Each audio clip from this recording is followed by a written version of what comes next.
hasta en 2018.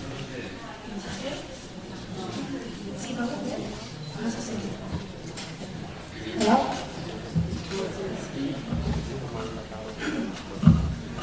Començarem molt puntuals avui. Benvinguts a tots. Com sabeu, aquesta és la tercera edició del cicle Experiència de Periodista d'aquest any, que, com sabeu, organitza la demarcació de Tarragona del Col·legi de Periodistes amb el patrocini de Repsol, a qui agraïm el suport, i també a l'Ajuntament de Tarragona per la cessió de l'espai i per la feina que fan els tècnics. Avui tenim amb nosaltres en Xavier Aldacoa, que és el més jove dels quatre ponents d'aquest any. Ve a parlar de la seva experiència, però té 33 anys, o sigui, és una experiència intensa, curta o no curta, bueno, esperem que sigui curta en relació a tot el que t'espera. Va néixer a Barcelona el 1981 i en poc més de 20 anys va viatjar per primer cop a l'Àfrica, que és la seva passió. És llicenciat en periodisme i des del 2009 passa més temps allà a l'Àfrica que no pas a Barcelona. Viu pràcticament a l'Àfrica. Va començar a treballar a La Vanguardia l'any 2004 i va passar per diverses seccions i des de 2009 és corresponsal freelance per La Vanguardia i també per altres mitjans. Col·labora amb ràdios, amb altres televisions i també és soci d'una productora que es diu Muzungu Produccions, que ha fet diversos documentals, per exemple un sobre la figura de Nelson Mandela, és el que he estat llegint al teu blog, de Nelson Mandela parlant amb familiars, amb coneguts seus, i altres sobre, per exemple, el conflicte de Congo. Per La Vanguardia ens havia cobert temes de tot tipus durant aquest temps, des de la independència de Sudan del Sud, una sèrie de 50 anys de la independència de 17 països africans, una sèrie sobre l'impacte de la sida en els 5 països més afectats del món, una sèrie sobre la crisi humanitària a la Banya d'Àfrica, que després es va recopilar i està recopilat com a llibre digital. I això és només una pinzellada, perquè ara avui, preparant l'entrada, estava mirant el que havia publicat només durant aquest mes, i has publicat sobre Boko Haram, sobre l'ofensiva de Txad amb Boko Haram, sobre el metge de Congo amenaçat de mort per haver tractat de 30.000 dones violades. Ha publicat una sèrie sobre l'Ebola a partir de testimonis i també sobre el conflicte de Mali. Una característica dels seus articles, els que esteu aquí si el coneixeu i l'heu llegit, ja ho sabeu, és que les persones i el testimoni de les persones acostuma sempre a ser l'eix de les notícies que ell escriu. La seva experiència, els seus viatges a l'Àfrica, també han donat peu al llibre Oceano Àfrica, que vas presentar abans de Nadal, no? I encara vas presentant per tot Espanya. I també manté un blog on hi ha bàsicament els articles que es van penjant i opinions i sensacions sobre l'Àfrica. A més, és actiu a les xarxes i té 28.000 tuiteros que et segueixen, no? Això és també forma part del currículum. Tot teu, Xavier. Ens explicaràs sobre el llibre y sobre todo eso. Gracias por estar aquí. Pues muchas gracias, Sara, y gracias a todos por venir. Bueno, la verdad es que cuando me dijo Sara, ven aquí a hablar sobre África, periodismo, un poco de mi experiencia, es lo que voy a intentar hacer, pero a mí lo que me gusta, la verdad es que preguntéis si hay alguno que tiene alguna duda, alguna cuestión que le apetece decir, no os cortéis, levantéis la mano y adelante, no hace falta que lleguéis al final o que esperéis al final. Cuando me decía, habla de África y de periodismo, si no me haces mucho al micro me lo decís, soy mucho de moverme. Y creo que tengo que empezar diciendo que es imposible, no puedo ser corresponsal en África, porque África es todo esto. África es un continente enorme, 54 países, 1.300 millones de personas. Es complicadísimo cubrir un continente así. En este mapa, supongo que algunos lo conocéis, se ven todos los países que cabrían dentro de África, del continente africano, Estados Unidos, China, India, Europa. Solo que contéis los corresponsales que cubren este tipo de territorios. ¿Cuántos corresponsales hay más o menos en Estados Unidos? Normalmente 2 o 3, los medios españoles, en otros medios muchos más. En la India suele haber otro, en China 1 o 2. Yo estoy solo para cubrir todo este continente. Por lo tanto, yo empiezo admitiendo que es imposible. Es imposible, pero a la vez creo que pide y necesita honestidad.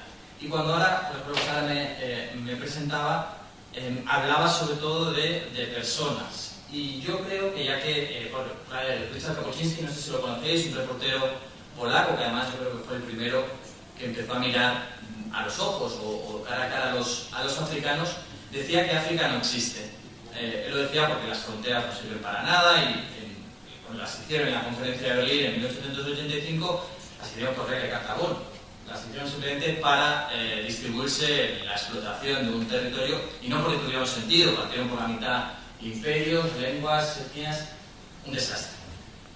Estoy de acuerdo con eso que decía Kapuscinski, de que África no existe, pero sin duda sí existen los africanos. Aquí en esta foto veis a Ibrahim, el pequeñín, y después también a Núñez, que es una médico de Médicos Sin Fronteras, que me encontré hace unas semanas en Sierra Leona. Y en Sierra Leona, todos habéis oído hablar del ébola, habéis oído hablar de los destrozos que ha hecho y demás, pero yo entiendo el periodismo como este tipo de cosas, el ir a hablar de la situación de personas, el ir a decir que hay historias positivas y se ayuda, el hecho de que hayan cooperantes ahora mismo, que hayan cooperantes y que haya gente sierraleonesa ayudando a la gente enferma, hace que este chico sea un milagro, porque con 18 meses Ibrahim se salvó. Más o menos, para que os hagáis una idea, el 95% de los niños de menos de 5 años que se contagiaba de ébola moría. El hecho de que llegue la ayuda salva a chavales como estos. Que yo os explique esto me parece que llega mucho más, que diga que estamos a punto de pasar los 10.000 muertos de ébola y los 24.000 infectados, que también es importante saberlo, pero a veces que los números nos marean un poco. Me da la sensación de que ir a las personas es lo que nos hace un poco más cercanos. Al final no es algo tan diferente como, por ejemplo, que conozcas al vecino. Yo siempre digo, yo hay algunos vecinos que les digo hola y adiós en el ascensor. Bueno, ahora no tengo ascensor en Sudáfrica, pero cuando tenía ascensor en Sudáfrica les digo hola y adiós y apenas nada de ellos. Pero en cambio hay otros con los que he compartido conversaciones y demás, y la proximidad es muchísimo mayor. Si alguna vez necesito algo, se lo puedo pedir. Eso es similar con todo, y similar con África también. Por eso yo intento, y aquí cuando digo, aquí abajo, historias africanas sin corbata ni reloj, es porque creo también en el periodismo que va a la gente que está sufriendo más abusos, una situación más complicada. Yo lo entiendo así, no digo que solo sea ese el periodismo válido, pero ya que estoy en una zona del mundo que importa un poco menos a los medios de comunicación, porque tiene menos influencia, me aprovecho de eso. Cuando digo sin corbata es porque a mí me interesa mucho más la voz de un campesino al que le están intentando echar una multinacional porque ha alquilado las tierras al gobierno, que el ministro, que probablemente me va a mentir y me diga que todo va bien, que no se ha expulsado a ningún campesino de la tierra, y eso me pasa a menudo. Normalmente digo, y el otro día me preguntaban en una entrevista en un periódico de Tarragona, que decía que el silencio y el olvido no son nunca inocentes. Siempre que voy a sitios como estos, lo más complicado siempre es hablar con el abusador. El abusador nunca quiere hablar. Quien está abusando, quien está explotando, una petrolera, una compañía de explotación de diamantes, un gobierno corrupto, intentan siempre disimular. En cambio, los que quieren hablar normalmente son la gente que está abusada. Lamentablemente, en África, me lo encuentro muchas veces, muchas cuestiones de injusticia, no solo en África, pero yo trabajo en África, y por eso quiero darles más voz. Y me aprovecho, cuando digo sin reloj, porque son historias que no necesitan tanta inmediatez. Por ejemplo, si Obama dice algo, normalmente mañana tenemos que, o saldrá en los medios de comunicación, si Merkel dice algo, pues al día siguiente hay que explicarlo. En África el tiempo es diferente, porque, bueno, si ha dicho algo el presidente de Sudáfrica, a la mayoría de la gente, o a la mayoría de los medios no les va a importar, por lo que yo tengo tiempo para hacer historias, y historias un poco diferentes, un poco más cercanas. Y aquí acabo con esta historia de Bienvenido a la vida de Ibrahim, porque también creo que es un riesgo en África, y me da la sensación de que los medios de comunicación, sobre todo españoles, caemos mucho en ello, que es el riesgo de humanitarizar la información. Sobre todo ahora que hay una crisis muy bestia y los medios de comunicación invierten menos en viajes, los primeros que nos toca son los que trabajamos en África, porque ahí es donde se cortan primero los viajes y demás. A veces se tienen que apoyar o se apoyan en ONGs.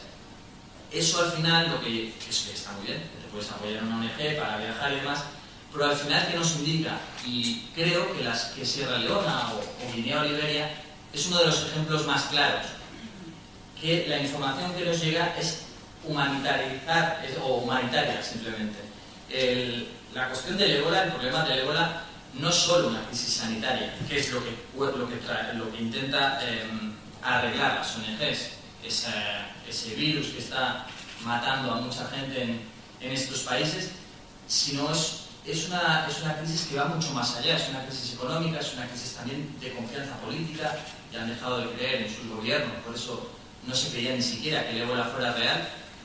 Es una crisis social también, en la que ves que estos chavales, por ejemplo, nadie los quiere ni tocar. Y aquí, por ejemplo, creo que es importante que nos hagamos a la idea de qué significa una crisis social, en la que me decían, ¿no? Durante la guerra civil lo que nos mataba era el enemigo. Tú tenías clarísimo que cuando llegaban los rebeldes, ellos te querían matar.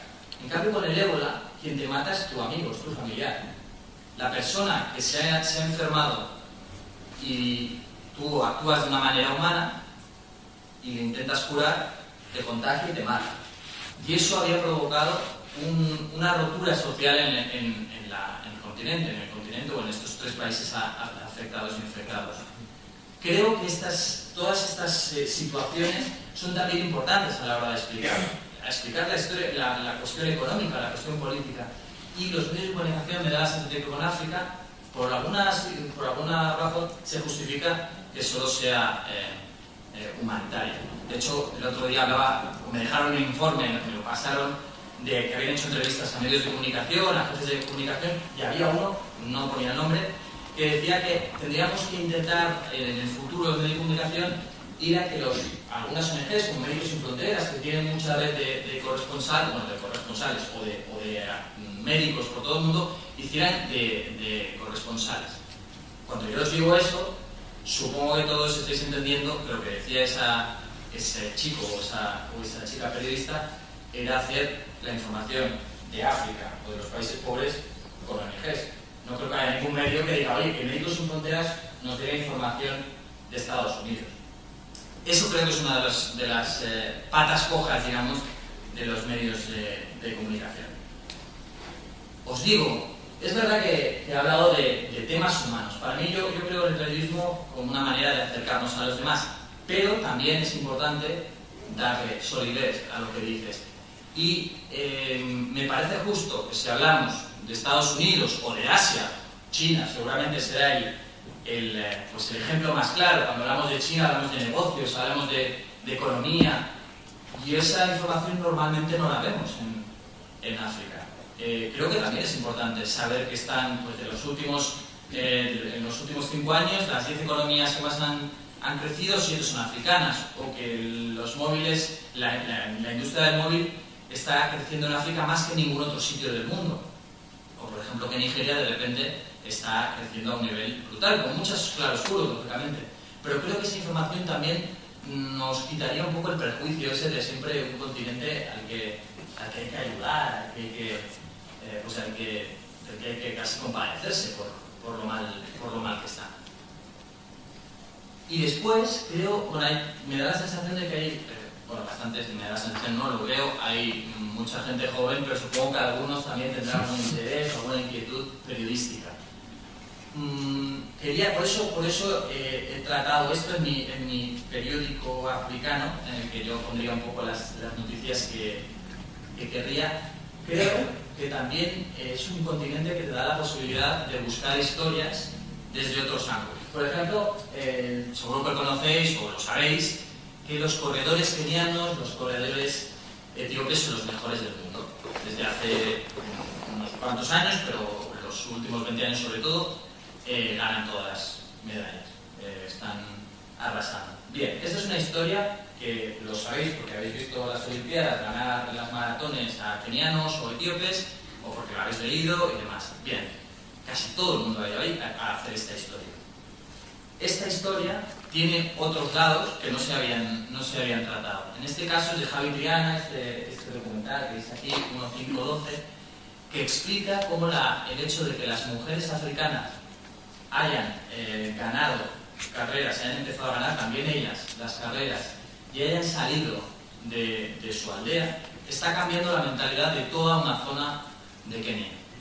Buscando otro lado de la historia, se ha dado cuenta de que estamos hablando de una zona muy conservadora en la que la mujer tiene un papel designado, que es estar en casa, cuidar a los hijos, cocinar y casarse, poco más. No tiene que hacer, no puede hacer mucho más. Sin embargo, el hecho de que se vayan al extranjero a hacer carreras, que ganen dinero ellas mismas, que compitan con otras chicas alemanas, danesas, españolas, senegalesas, y empiecen a ver otra manera de ver las cosas, ha cambiado la mentalidad. Eso ha supuesto un choque. Yo cuando fui allí hace un año estuve en esta zona, además es espectacular. Cuando te levantas por la mañana, a las 6 de la mañana, ves grupos de a lo mejor 10, 20, 30 corredores, decenas de grupos corriendo por todos lados, y te fijas un poco y dices, ese es campeón del mundo, aquel tiene el récord del mundo de media maratón y aquel otro es campeón de cross. Eso es la verdad es que es un pueblo muy curioso, ¿no? Porque todo el mundo corre.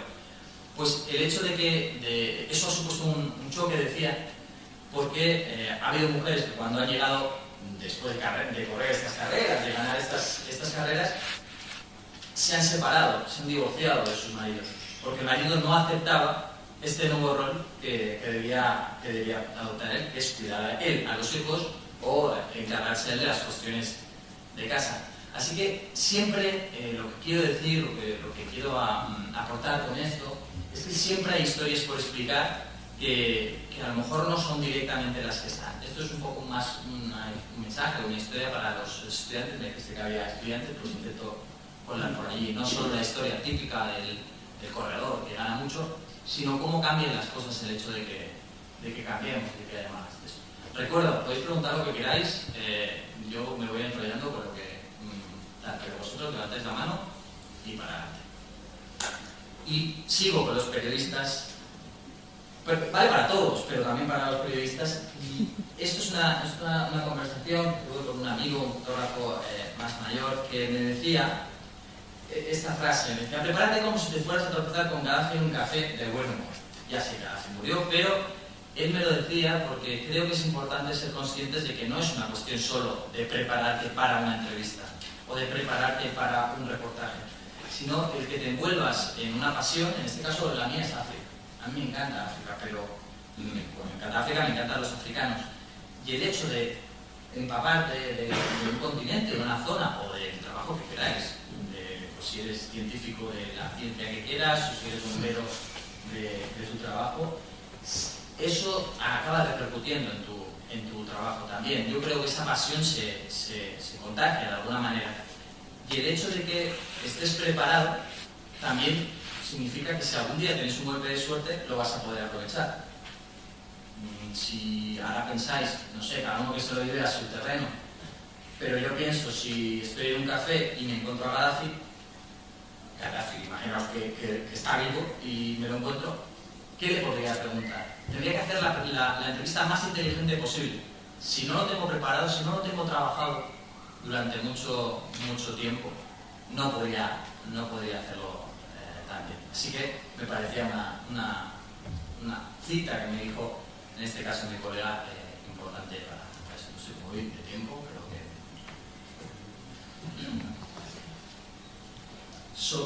después, aquí hay dos cosas que os quería comentar también. Es importante, al menos para mí, y ahora decir un poco cómo yo veo el periodismo, pues como lo veo como una especie de altavoz, como un altavoz de la gente normal, porque eso es algo que me ha pasado muchas veces. Esto, por ejemplo, esta imagen la tomé en un campo de refugiados de Congo, que además fue muy curioso, porque cuando yo llegué al campo de refugiados se pusieron todos en fila para contarme sus historias, porque decía un poco antes del abusado que sí que tiene ganas de explicar las historias del abusado, ¿no? Pues me da la sensación de que también en África lo que hacemos es sobre todo dar voz al buchi, al asesino, al rebelde, que es la peor cara, digamos, de un continente. Pero en cambio no damos la voz a toda esa gente que cuando todos son de a su alrededor decide hacer bien las cosas.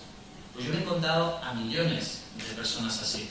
Recuerdo en Nigeria, por ejemplo, en Nigeria hay unas ciudades en las que hay desde siempre unas luchas brutales entre los fulani, que son los nómadas ganaderos, con los locales, digamos, los que están trabajando la tierra, que además son cristianos. Entonces se confunde un poco el tema de los nómadas son musulmanes, los que se quedan labrando la tierra son cristianos.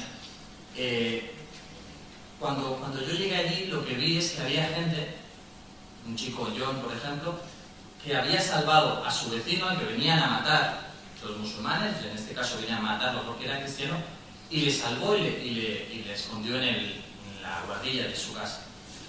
Yo me pregunto, y es una pregunta que no tengo la respuesta porque creo que hasta que no me pase, espero que no me pase nunca, pero no la sabré contestar. ¿Y la pregunta es, ¿cuántos de nosotros estaríamos dispuestos a arriesgar nuestra vida, pero también a arriesgar la vida de los demás? Y cuando digo la de los demás, digo la de tu familia, para salvar a un vecino, para salvar a alguien. Lo que percibo muchas veces es que hay millones de personas así. Yo he visto mucha gente que lo arriesga todo para ayudar a otros. Es verdad que he visto también a gente que hace barbaridades, a rebeldes, a asesinos, a violadores, pero la mayoría de la gente actúa bien. Y creo que ponemos excesivamente el acento. Lógicamente hay que denunciar lo que ocurre, pero al poner demasiado el acento parece que siempre hay africanos que son malvados y víctimas. No, hay gente que es una héroe anónima de la que no hablamos, no hablamos suficiente. Y después también creo que muchas veces nos quedamos en esta foto. Yo cuando os he explicado esta foto apenas os he explicado nada. Y yo creo que esto no está bien. Esto no está bien si no os explico más. Porque si no, lo que estamos haciendo, o lo que estoy haciendo ahora, si no te lo explico, es una especie de pornografía del terror, una pornografía de la pobreza. Y para que me entendáis, os voy a explicar una anécdota que me explicó también un colega, que es mucho más, bueno, es muy mayor ya, pero viajábamos. Y me contaba que en el 82, cuando estaba en Bamako, en la capital de Mali, fue a un cine a ver un documental con sus amigos africanos. Él era el único blanco de todo el cine. Y el documental era sobre el Holocausto. Cuando empezaron a ver las imágenes, normal, de repente salieron las imágenes de judíos totalmente demacrados y delgados, a ver, os imaginaréis rápido la imagen, vestidos con el pijama de rayas, con el traje de presidiario de rayas que hemos visto 1000 veces. Todo el cine, menos mi amigo, se puso a reír.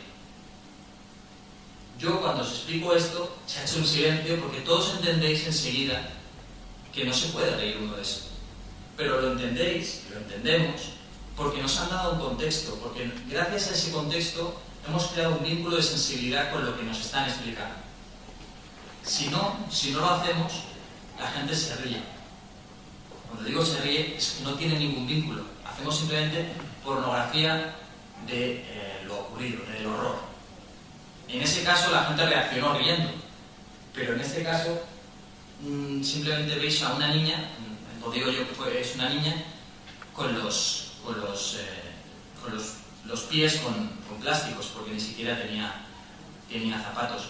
Creo que es importante, si colocas esta foto, esta foto por ejemplo es de parte de una serie, forma parte de una serie que hice de República Democrática del Congo, en la que explicaba el abuso sistemático que hay en el este del país, en el que se están expoliando de manera además descarada los minerales del subsuelo, minerales que nos llegan aquí, a este móvil, llegarán probablemente a los móviles que tenéis en los bolsillos, a este micro, a este teléfono, a este ordenador.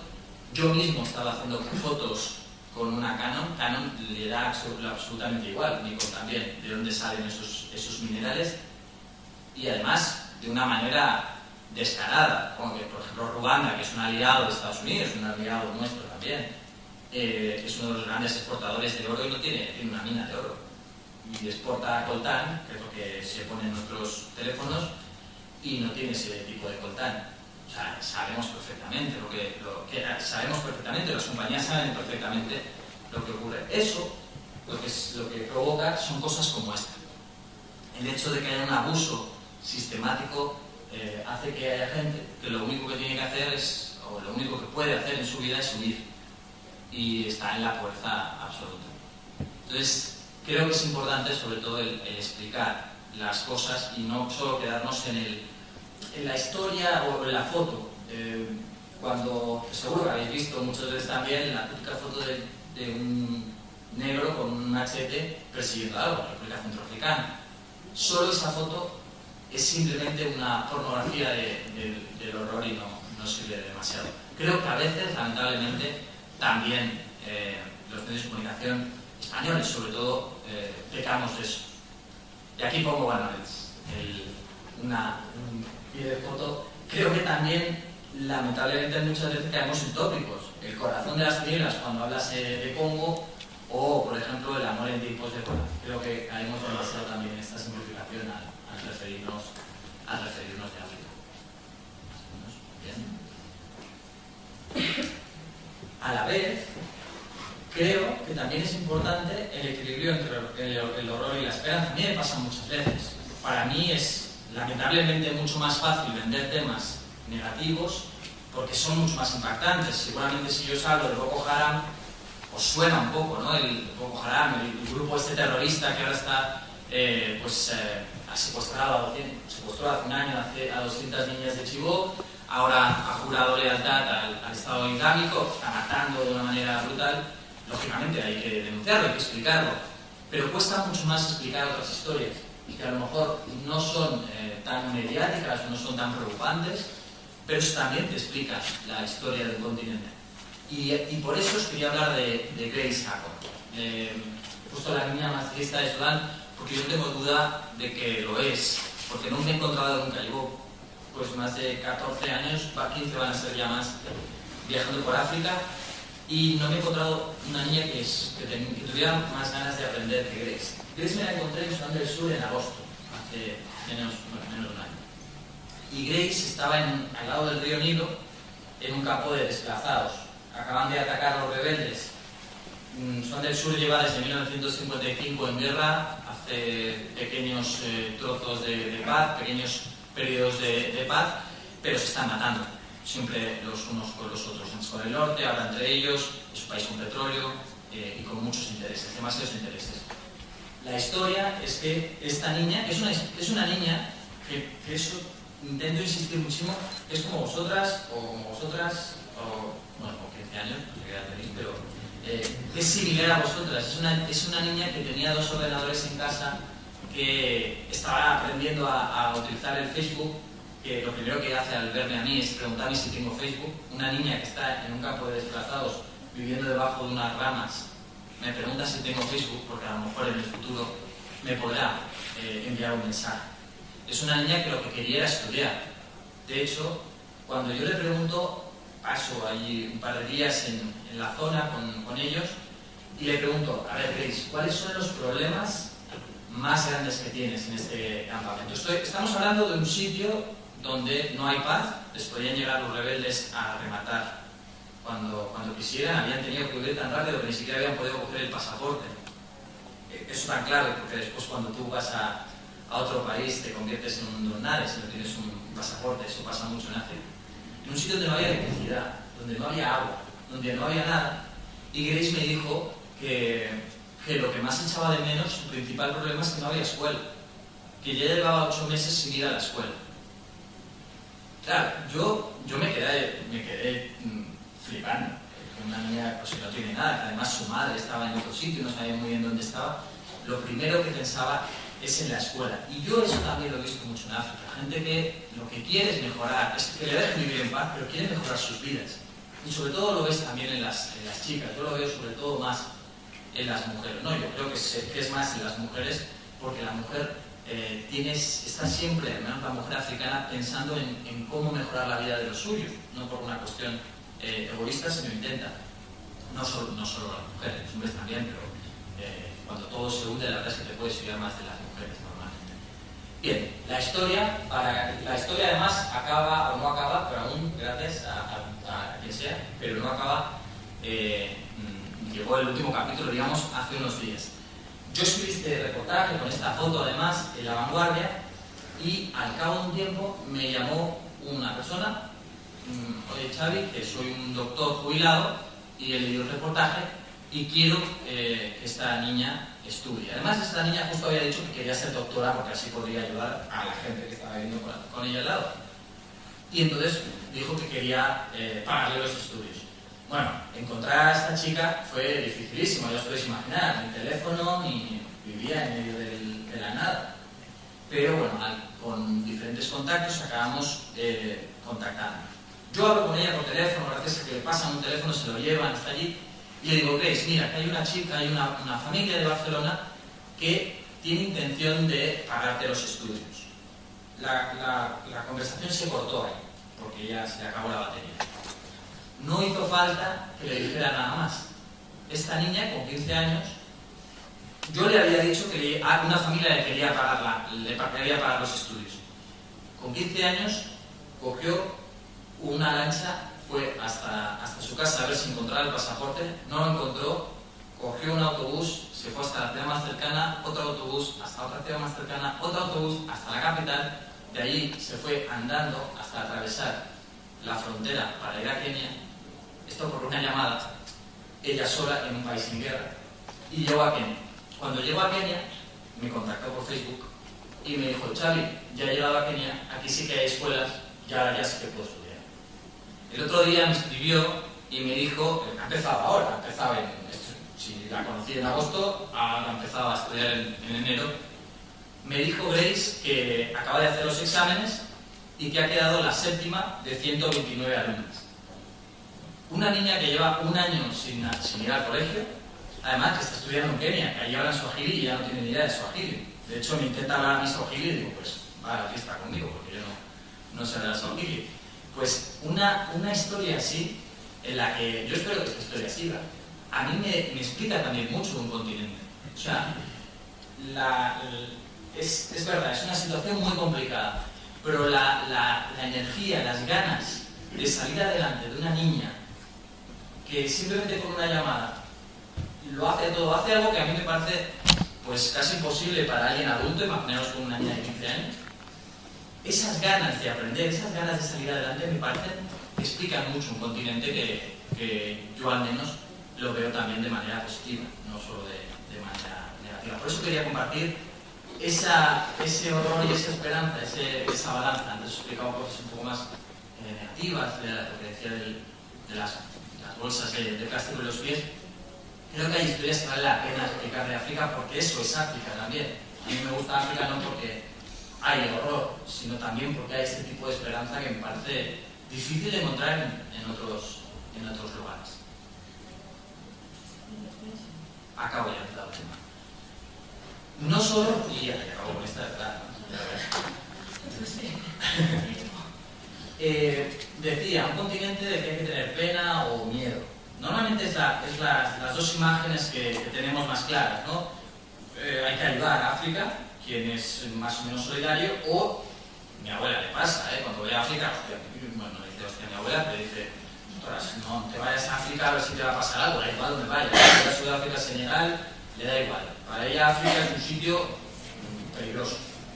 Bien, pues creo que también es un sitio donde tenemos que aprender. Y os explico una historia muy rápida de los niños, la lección de los niños sanos. ¿Por qué? Yo estos niños los conocí en el desierto del Kalahari, es una de las etnias más antiguas del mundo. Además ahora les quieren echar porque están haciendo minas de diamantes y dicen que su vida es incompatible con la reserva.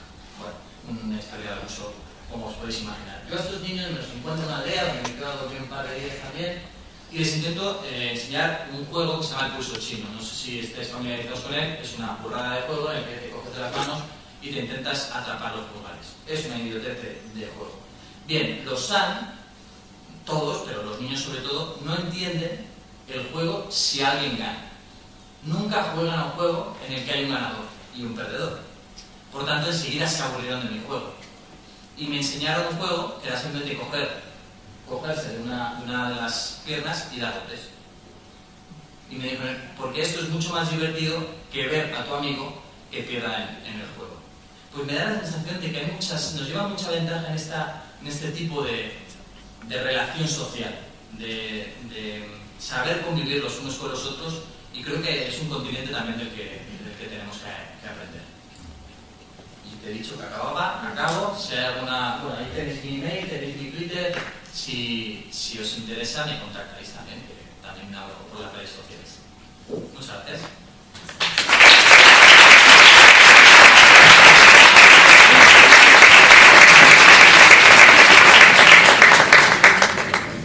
Moltes gràcies. Obrim el torn de paraules perquè pugui començar una intervenció. Qui s'anima a obrir el foc?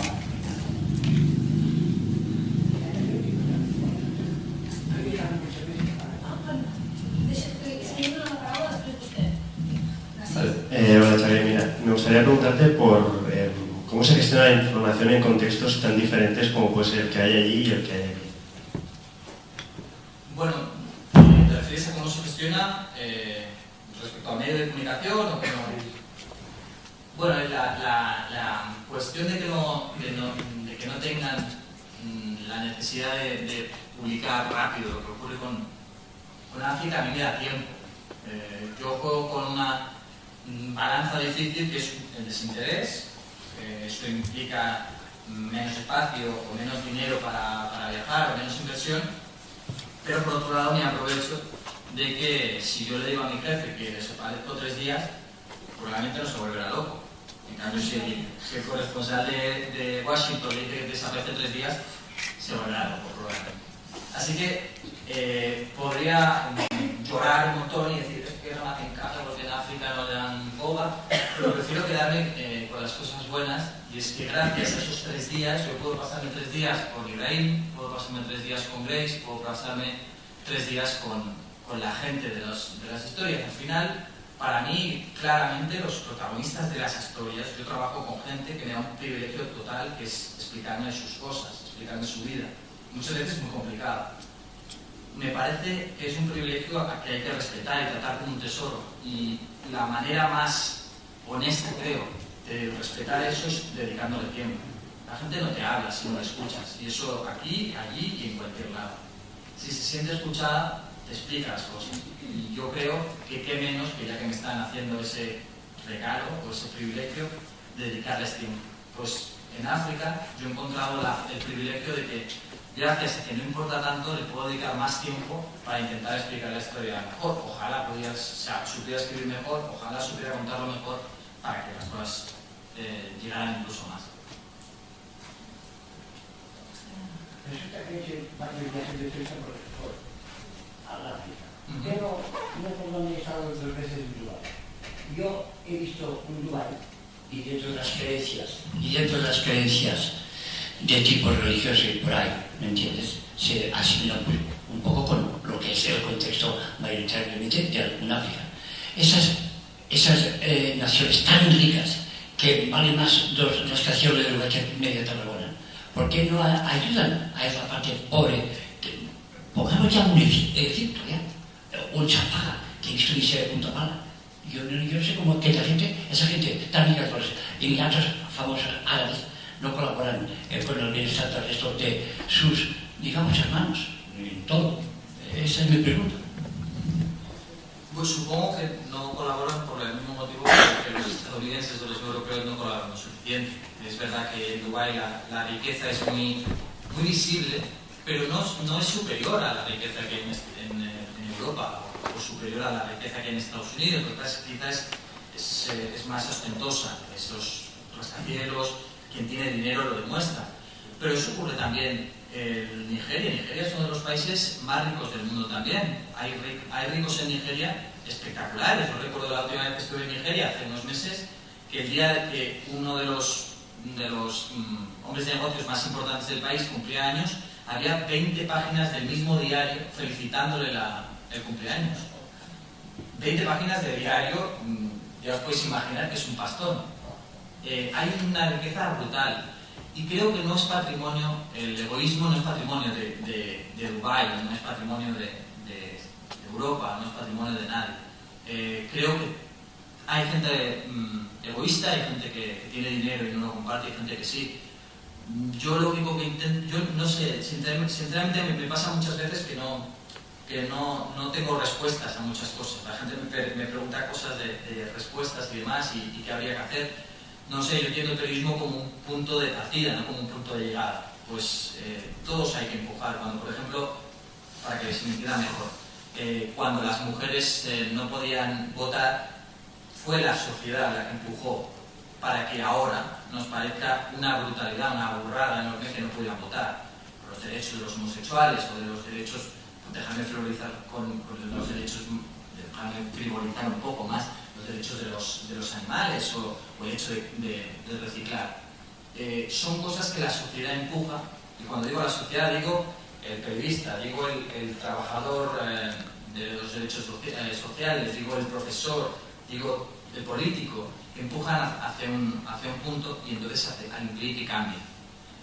Ojalá más gente empuje para que la gente que tenga dinero y puede cambiar las cosas, no solo el rico, sino el político que le obliga a pagar impuestos y que no se pueda escabullir, porque eso es otro tema, y dedica a una sociedad más justa. Entonces, sí, es verdad que hay gente egoísta en esos países, como en otros sitios. Ojalá la sociedad empuje hacia que eso nos parezca dentro de unos años una barbaridad. He arribat una mica a començar, i potser ho has explicat al principi, si és així, disculpa. Com gestiones la por quan estàs treballant a països on hi ha conflicte, on hi ha perills, on hi ha grups terroristes, etc. Deies que a la teva àvia li feia por, que li deies que marxaves a l'Àfrica. Suposo que tu com a persona humana també deus tenir por, tot i que la deus gestionar d'una manera diferent, no sé com gestiones això.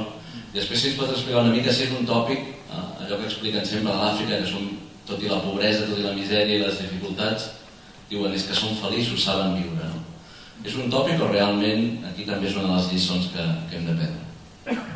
Lo del miedo, yo soy el primero que no quiere que me pase nada, mi abuela primero, probablemente después yo, pero me pasa muchas veces que me cuesta hablar del miedo, del peligro, porque siempre que estoy en un sitio, casi siempre, soy el que menos peligro está pasando. Yo soy el que llega allí de una manera voluntaria y me puedo ir cuando quiera, probablemente. Es verdad que hay un riesgo añadido en los secuestros, motivo por ser occidental o ser blanco, y eso lógicamente hay que gestionarlo pues intentando la máxima seguridad posible. Pero siempre me pasa que quien más riesgo tiene o el problema es, o quien tiene el problema más grande es la gente que está en el lugar. Entonces a mí me parece a veces un poco obsceno detenerme en mis peligros o en mis complicaciones cuando es clarísimo que la situación es más complicada para la gente, ¿no? Bueno, y al final también hay otra historia que me parece clave para no esquivar tu pregunta, porque la estoy esquivando un poco, pero te lo digo. Cuando yo llego a un sitio donde el Estado ha colapsado, donde la sociedad ha colapsado, yo soy muy consciente de que quien me va a proteger es el vínculo social que tenga con la gente. Eso pasa casi siempre. Cuando llegas a un sitio donde la policía es corrupta o la policía es asesina, o ni siquiera hay policía, es el vecino, es el que te ayuda, es tu amigo. Y ese amigo dará todo por ti. A mí me ha pasado de que me ayuden hasta un punto de decir, no lo entiendo. No lo entiendo porque tú me has conocido hace 2 días y te estás arriesgando hasta un punto que yo no sé si sería capaz. Con lo que reforzar ese vínculo emocional o ese vínculo humano es tu pasaporte de seguridad más grande. Porque esa gente es la que hace que el que te quiere hacer daño no te lo haga, el que te quiere robar no te robe. Y eso lo habréis visto siempre que hay alguien que vais a algún viaje y alguien os quiere ayudar, os protege de una manera casi maternal, de que no os pase nada y demás. Eso pasa. Cuanto más trabajas ese vínculo y más tiempo le das, más te repercute a ti. I l'altre, com una memòria fatal. No, el tòpic aquest, no? Que els africans, tot i les dificultats, són feliços. Bueno, aquí hay 2 cosas. Es verdad que en África, llega una generalización brutal, son personas amistosas y eso es un valor impresionante, me parece generosas también. Pero creo que hay una trampa en ese discurso de que son felices sin nada. Yo no he conocido a nadie, No conozco a ninguna madre que no quiera que sus hijos estudien, no quiera que sus hijos mañana tengan más comida que la que no tienen hoy y no quiere que su vida sea mejor. Otra cosa es cómo acepten esa realidad que tienen, pero no compro el discurso de que son felices si eso narcotiza el cambio, o si eso narcotiza la necesidad de decir, muy bien, estarán contentos por la forma de ser, pero es inaceptable que vivan en estas condiciones. Porque a veces me da la sensación de que el hecho de decir, como viven bien y como están contentos, pues es que ya con eso ya tienen suficiente. No, señor. Todo el mundo quiere mejorar sus vidas y más si lo que pasa es que estás en la mierda. Así que cuanto más grande estás, más ganas tienes de mejorar.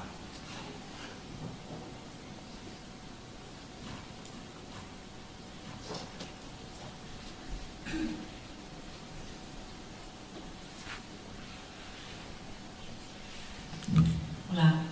Has treballat amb el tema saharaui? No estaba en el Sahara, un poco, pero no estaba.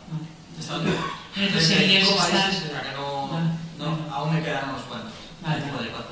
Pues res, si havies estat, si tenies alguna experiència que explicar. No, pero voy a estar pronto, espero. Es una de las cosas que me gusta. Ens explicaràs. Damos un poco a su suerte, así que sí. Molt bé, gràcies. Aviam, quan, per exemple, la història d'aquella nena que vol estudiar, jo més aviat tinc la idea que la nena africana difícilment sap el que vol ser, perquè està en una estructura familiar molt difícil d'escapar-se. Per tant, el seu futur està molt clar dins d'aquella família i seguir la tradició de la família. Aleshores, una altra qüestió, no fa molt, parell de mesos, a Valor Afegit es va fer un programa també sobre l'Àfrica, sortia el IES que feia uns estudis, professors que parlaven. Entre altres, hi havia un senyor d'aquí de Tarragona, de la Riba, Indústries Humà, que fa com uns 7 anys que s'havia establert a Angola treballant en la seva indústria de paper i posava l'exemple de que jo no els entendré mai. Diu, són complicats d'entendre. Havia quedat en el banc amb una cita, suposo, financera, comercial, a les 10, eren les 12, el senyor no s'havia presentat i li va preguntar si és que hi havia, i total, que ni vindria.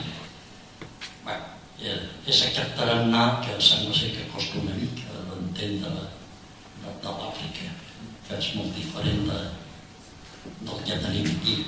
Sí, bueno, la primera parte de la pregunta o de la intervención, yo digo, lo digo en el libro, lo digo siempre, que la educación es el única arma, no sabemos dónde están las armas de destrucción masiva, pero la única arma de construcción masiva es la educación. Porque cuanto más educado eres, más libre eres. Yo he explicado la historia de Grace, que es una chica que quería estudiar y quería salir adelante, y ella es una excepción en África, porque era una niña que tenía ya unos estudios que le hacían ser consciente de los derechos que tenía o de las aspiraciones que podía tener. Pero es verdad que cuando no hay educación ni siquiera eres consciente de esos derechos, ni siquiera eres consciente de los sueños que te podrías llegar a permitir tener. Y por ejemplo, cuando antes hablaba del yihadismo, ¿por qué está creciendo tanto? Si os fijáis, donde está creciendo es en las zonas donde más pobreza y donde más analfabetismo hay. Cuando hay una desesperación tan grande, el fanatismo de cualquier color, el fanatismo siempre pesca. Entonces, sí que es verdad y le doy la razón de que hay muchas niñas que están en una situación pues mucho peor incluso que los niños, porque hay muchos niños que no pueden estudiar. Es una situación inaceptable, como decía antes, pero bueno, quería quedarme en esa historia en la que con un poco de educación esta niña sabe que puede llegar. Por ejemplo, tengo uno de mis mejores amigos en Sudáfrica, Mokite, por explicaros otra. Él viene de una familia muy desestructurada, de chabolas, es un país muy pequeñito, vive en Sudáfrica, pero es de Lesotho, que es un país muy pequeñito que hay en medio de Sudáfrica. Y él viene de una familia en la que su madre vive en una chabola, no sabe ni leer ni escribir, su padre los abandonó cuando ni siquiera se acuerda. su hermano es alcohólico, a su hermana la violaron en grupo y se quedó traumatizada. Bueno, ya no puede ni siquiera hablar. Y Mopite es el único que ha empezado a estudiar, ha empezado a salir adelante con mucho esfuerzo, y el otro día me decía que su sueño es que su hijo llegue a la universidad. Y ese es otro ejemplo de en cuanto tienes un poco de educación, ya quieres mejorar tu vida, quieres ir para adelante, porque tienes quizá algunos mecanismos para intentarlo. La educación al final nos hace libres a todos, y a quien no tiene educación más, porque le da la posibilidad de dejar de ser esclavo de la situación que tiene. Y después la manera de ser, llegar tarde y demás, es algo que no te voy a discutir, porque he esperado a tantos africanos en mi vida que al final casi no lo entiendes. Pero hay una anécdota, a mí me parece muy graciosa. Primero, el hecho de que te hagan esperar, sí, es una concepción del tiempo un poco diferente también, que creo que entenderíamos si a nosotros no nos funcionaran o nos hubiéramos acostumbrado a que los trenes cada día no funcionan, o el transporte público pues a veces funciona, a veces no. O sea, al final siempre ellos han estado acostumbrados desde pequeños a que las cosas no vayan del todo bien, por lo tanto es más fácil que llegues tarde. Sí, una justificación que tengo, colega, no la acabo de contar de todo, le sigo esperando, así que eso me parece que no va a parar ahí. Sí que les afecta a los negocios y demás. Lo que os quería contar es la diferente visión que tenemos de las cosas, en cosas, por ejemplo, como el optimismo. El optimismo nuestro, en Occidente, normalmente nace de un motivo, es racional. Yo soy optimista porque hay un motivo para serlo. No sé, yo creo que voy a encontrar trabajo. Bueno, porque calculo que tengo unos idiomas o tengo una experiencia, ahora la situación pues será mejor o peor, pero en mi sector mejor, y soy optimista. Hay unos motivos que construyen ese optimismo. En África he aprendido que ese optimismo no nace de la razón, sino nace del deseo. Ellos son optimistas porque quieren complacer a quien tienen delante. No solo aquí como blanco, a su compañero también.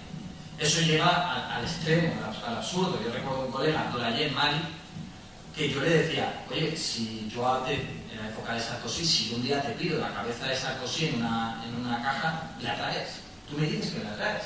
No la traería jamás, pero me refiero a que quería complacer tanto que podía prometer cualquier cosa, y eso significa a veces que tú dices, oye, tengo que llegar a aquel sitio esta noche. ¿Tú crees que podemos llegar? Sí. Porque yo sé que tú vas a estar complacido porque tú quieres llegar esta noche allí, aunque de aquí a allí a lo mejor hay 5 días. Y entonces, claro, a mí también me ha pasado eso, de meterme en una piragua en Mali y decir, oye, es que dentro de 4 días yo tengo un avión, no quiero perderlo, ¿tú crees que llego? Sí, en 2 días. 9 días me pasé yo el avión, pedí todo. Pero no nace de la mala intención, sino de quiero complacer. ¿Tú quieres llegar en 3 días? Pues en todos llegas. Y cuando tú estás ahí comiendo arroz en la piragua, pues muerto de hambre, o muerto de otra cosa. Así que bueno, es una manera de ver diferente las cosas, que tiene sus cosas buenas y sus cosas malas.